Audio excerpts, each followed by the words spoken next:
Shalom Aleichem. Welcome to the Breslov weekly Parsha Shir. This week is Parsha's Tetzaveh. Hashem told Moshe Rabbeinu to tell the Jews to light the menorah in the temple. The Medrash starts off, V'yata Tetzaveh es b'nei Yisrael v'yikchu elechu, they should gather to you shemen zayir zoch, pure olive oil. So the Medrash asks, why olive? Why olive? You could have beautiful trees, apple tree, peach tree.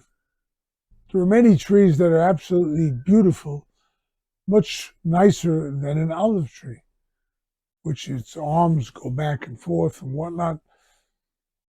Why? Medrash says two things.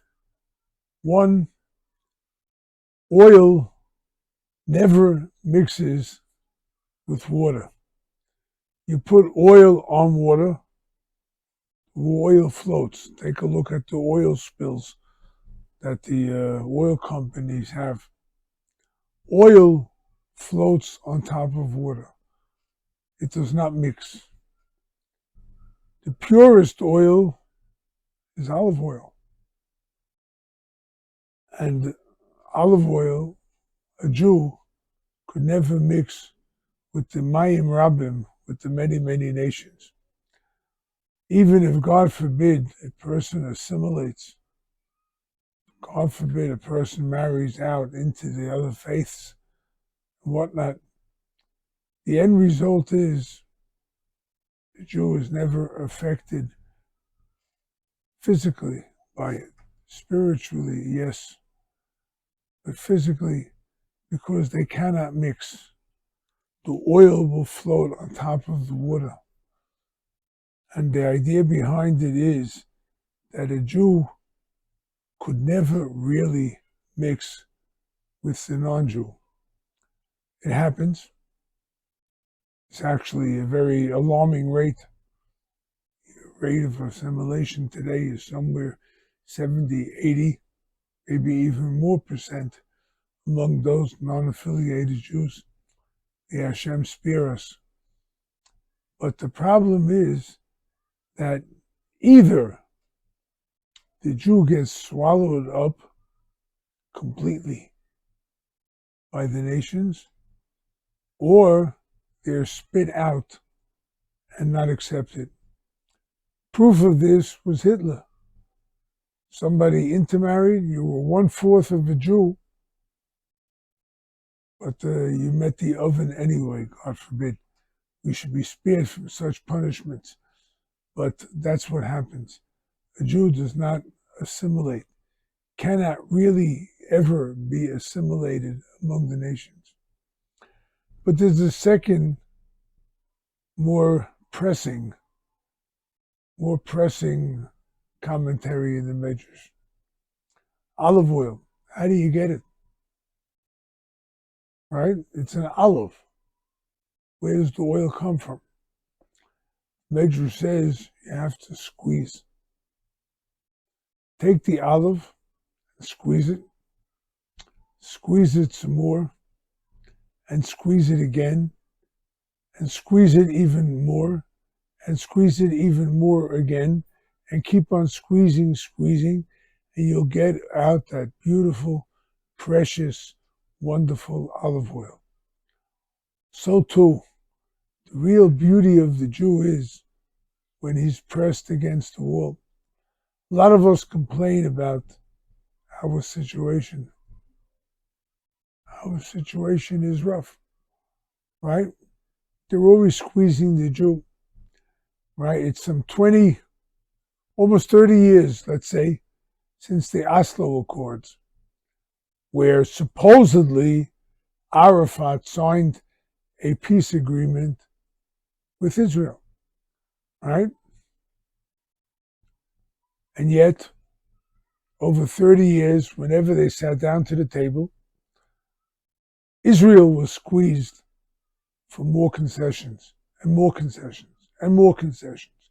The Arabs have not given this much.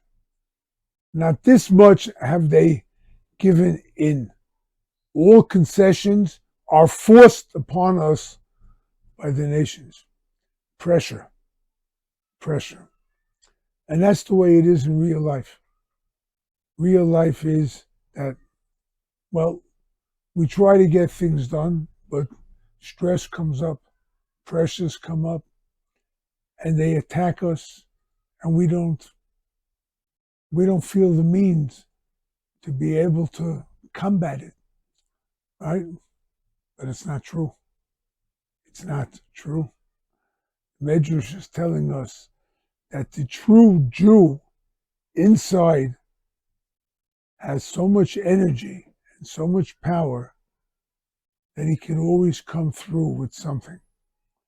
A Jew could always, no matter how much they squeeze him, he'll be able to get something out of the Jew. The beauty of the Jew, the wonderment, the fact that the Jew has never given up, right? 2,000 years of exile, and we're still here, right? Some people hate us, some people attack us, some people try to kill us.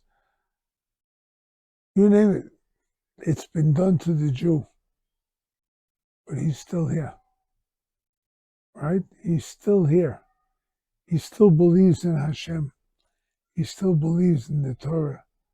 And he does what he can to bring out that beauty and wonder of what a Jew really is.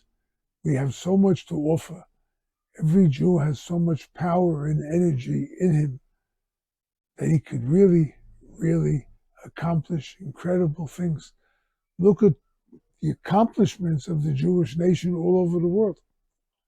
Wherever they go, they always bring something beautiful and wonderful with them, right?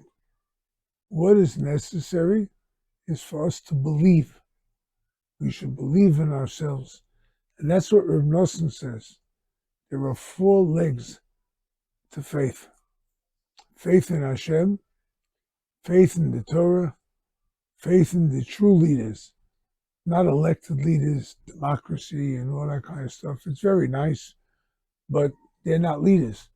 Whatever the polls will say, that's what they will follow. So they're not leaders, they're followers. Right? What makes them any better than me? I'm a human being, they're a human being, finish. We need a leader like Moshe Rabbeinu. Moshe Rabbeinu, in next week's Parsha, the Jews made a golden calf. Hashem said, well, I just gave you the Torah, I told you no idolatry, and you made a golden calf.